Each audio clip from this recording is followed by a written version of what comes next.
Langsung mulai nih dok. Iya, mulai aja. Baiknya. Assalamualaikum warahmatullahi wabarakatuh. Hari ini Waalaikumsalam.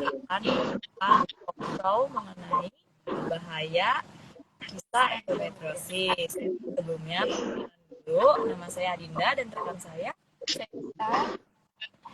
sebagai moderator hari ini. Kita akan ditemenin nih sama narasumber kita. Nah, kita sapa dulu. Namanya Dokter Puspita. Halo dokter. Ya, Halo halo. dokter.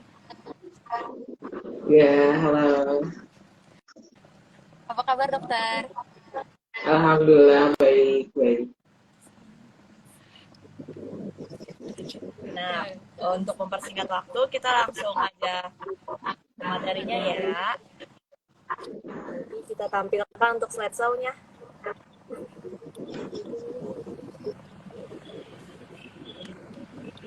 Ya, Assalamualaikum warahmatullahi wabarakatuh. Apa kabar, sahabat-sahabat semua? Kita di sini mau membahas tentang bahaya nggak sih kisah endometriosis itu ya. Eh, jadi yang teman-teman udah tahu di sini apakah endometriosis itu adalah hal yang berbahaya? Nah, ternyata endometriosis itu adalah penyakit ginekologi yang dia bersifatnya jangka panjang ya, dan ditandai adanya pertumbuhan jaringan endometrium, namun dia di luar dari dinding endometriumnya itu, jadi istilahnya eh, di luar dinding rahim seperti itu ya, dan berkaitan dengan adanya nyeri panggul dan tidak subur atau infertilitas seperti itu, dan istilahnya itu adalah estrogen dependent disease, jadi penyakit yang tergantung dari estrogen, di mana banyaknya kisah endometriosis ini dia menyerang wanita-wanita reproduktif ataupun remaja-remaja seperti itu ya. Dan diperkirakan 6-10%-nya itu dia terjadi pada wanita yang reproduktif, yaitu sekitar 25-30 tahun, dan bisa menjadi berubah menjadi ganas yaitu hanya sedikit saja, sekitar 0,7-1%, dan paling sering terjadinya pada ovarium ya. Nah, di sini jadi secara statistik di seluruh dunia itu, jadi dari 1-10 wanita di dunia ini dia mengidap yang namanya endometriosis, dan endometriosis ini dia tidak hanya bersifat berbentuk kista, jadi bisa lesi-lesi yang dia hanya kecil-kecil tapi dia tersebar di dalam istilahnya vakum abdomen atau di dalam perut ya, seperti itu. Makanya ada istilahnya setelah di USG tidak terdapat kista endometriosis, tapi nyerinya terus menerus terjadi, itu bisa ya. Dan sekitar 20-25% itu bahkan tidak menyebabkan gejala, dan 30-50%, nah ini yang menjadi problem ya. Jadi dia itu menyebabkan infertilitas seperti itu. Nah, di sini jadi endometriosis itu terdiri dari 4 stadium. Ada stadium 1, 2, 3, 4. Ya. Untuk stadium 1, 2 dia itu di dalam perut pasien ya, tapi untuk stadium 3, 4 dia sudah ada perlengkapan baik organ uterus, saluran indung telur ataupun dengan ovariumnya, dia melekat satu sama lain sehingga lebih sulit penanganannya ya. Kemudian ini juga jadi dia menceritakan bahwa tipe dari endometriosis itu dia tidak hanya kista saja, jadi bisa berupa kelainan pada peritoneumnya atau lapisan terdalam perut ya, kemudian terjadinya fibrosis atau nodul-nodul yang ada di dalam lapisan vakum abdomen. Nah, itu juga bisa menyebabkan rasa nyeri yang hebat walaupun dia nodul-nodulnya sangat kecil.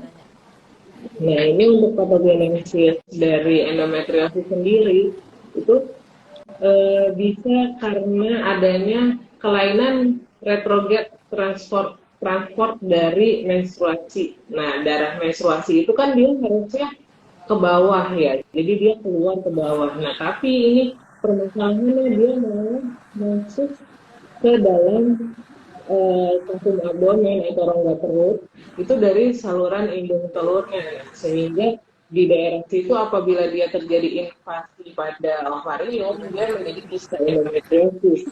Nah, kalau misalnya dia terjadi invasi pada dinding abdomen, dia itu akan menjadi lesi-lesi nodul yang menyebabkan endometriosis lesion ya, seperti itu. Kemudian dia juga bisa dipengaruhi faktor resikonya ya, selain pathogenesis retrograde menstruation ini, dia juga bisa faktor resiko karena ini menopause yang terlalu lama gitu ya, jadi tidak menopause itu juga bisa menyebabkan endometriosis ini gitu.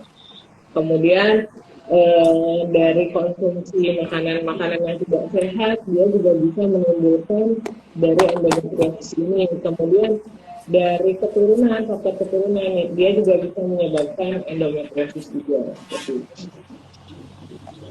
Nah, kemudian untuk gejala klinis dari endometriosis paling sering adalah dysmenorrhea atau nyeri saat haid ya.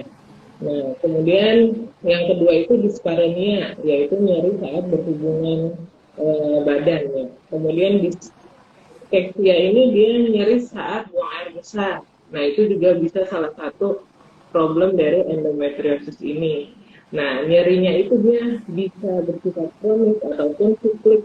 Kalau kita sebut siklik itu dia nyerinya pada saat menstruasi saja, seperti itu. Terus nyeri otot panggul ataupun low back pain ya, jadi nyeri pada panggul bawah seperti itu. Nah, ini bisa terjadi asimptomatik, yaitu 1-7%, hanya sedikit saja ya. Sedangkan yang menyebabkan nyeri panggul kronis ini paling besar 50%, dan infertilitas juga bisa sampai 50% seperti itu ya.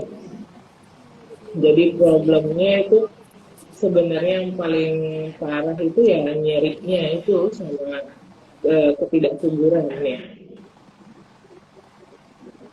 Nah, untuk penanganan endometriosis ini ya pada wanita yang remaja seperti itu atau belum menikah ya, ini dan pada seluruh wanita juga secara umum itu kita berikan lini pertamanya adalah anti nyerinya dan hormonalnya kita usahakan dengan pemberian progestin ya.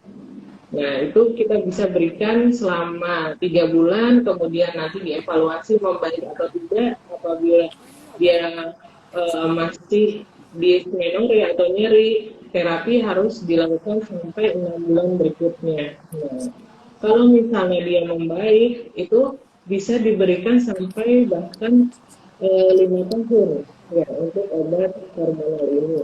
Nah, tapi kalau misalnya pasien itu sudah tidak kuat dengan nyerinya, nah kita bisa lakukan langkah operatif. Di sini bisa kistektomi atau pengangkatan kista ya, atau dilakukan ablasi kalau dia hanya nodul-nodul saja. Nah, biasanya kalau ablasi dilakukan dengan laparoskopi seperti itu. Atau bahkan kita bisa lakukan hysterektomi pada pasien yang sudah pernah melahirkan dan cukup anak kayak gitu, tapi dia mengeluh nyeri hebat. Nah, itu bisa kita lakukan juga. Nah, biasanya endometriosis yang terjadi itu dia terjadinya pada daerah otot rahim. Jadi dia menginflasi bagian otot rahim yang kita sebut adalah adenomyosis seperti itu. Nah, sehingga perlunya terapi pengangkat rahim karena dia sudah menginflasi dari otot rahimnya, dan harus dilakukan apabila dia sudah punya cukup anak seperti itu. Ya. Kemudian yang tadi sudah dijelaskan ya, kalau ini menurut Protapsi Ferry itu yang ada di atas ini. Kemudian kita lanjutkan lagi. Nah, ini pendekatan operatif itu dia tidak langsung melakukan operasi pada pasien tersebut ya. Jadi memang kita coba dulu terapi hormonal. Apabila terapi hormonal tidak membaik, baru kita lakukan penanganan operatif seperti itu. Dan ukuran sisanya itu minimal 3 cm yang bisa kita lakukan operatif, karena ketika kita lakukan operatif ini hati-hati karena dia itu bisa mengganggu cadangan folikel ya, atau cadangan sel telurnya, sehingga untuk angka kesuburannya akan berkurang gitu. Sehingga untuk operasi ini diperlukan operator yang sudah berpengalaman, dan kita paling melakukan meminimalisasi terjadinya kerusakan ovarium sebesar mungkin. Jadi hanya sedikit tadi yang kita ambil seperti itu. Dan dia angka rekurrensinya cukup tinggi sehingga perlu ibaratnya terapi hormonal pasca operatifnya ya. Kemudian kesimpulannya, jadi endometriosis ini tidak berbahaya, namun di sini mengganggu dari kualitas hidup seseorang, dan gejalanya ini yang sangat mengganggu adalah kita sebut dysmenorrhea ya. Dan pengobatan kista endometriosis ini tidak hanya jangka pendek, jadi harus memang dikonsumsi jangka panjang untuk memperbaiki kualitas hidup seseorang ya.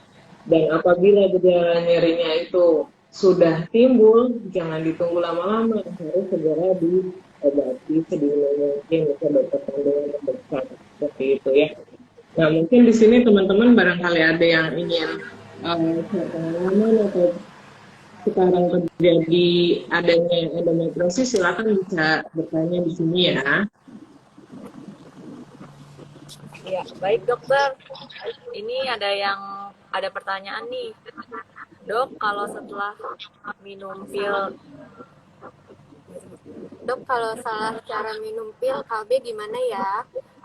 Pil yang untuk mens malah saya minum saat tidak mens. Itu gimana tuh, Dok? Coba bisa diulangi gimana? Dok, kalau salah cara minum pil KB gimana ya? Pil yang untuk mens malah saya minum saat tidak mens. Oh iya. Jadi sebenarnya seperti ini. Ini beda tentang cara penggunaan pil KB berarti ya. Nah, sebenarnya kalau misalnya pil KB itu ya memang ketika pasien ini dia tidak minum pil KB, ya itu di saat setelah tidak minum pil KB-nya itu dia pasti menstruasi gitu. Jadi pada saat minum pil KB-nya dia akan tidak mens seperti itu. Jadi ya memang fasenya seperti itu, dia siklus 28 hari, jadi 21 hari yang hormonalnya, nanti harinya itu minum tablet salut dan dia tidak berisi hormonal. Nah, itu yang membuat seorang bisa menstruasi gitu. Jadi ya ketika nggak menstruasi ya minum pil KB bener, karena dia disuruh untuk berhubungan pada saat itu ya aman aja. Oh iya. Baik dok, ini ada yang bertanya lagi dok. Apakah kista endometriosis itu bisa hilang kalau nggak dioperasi? Kalau tidak dioperasi dok? Ya, jadi fungsinya terapi itu karena kista endometriosis ini dia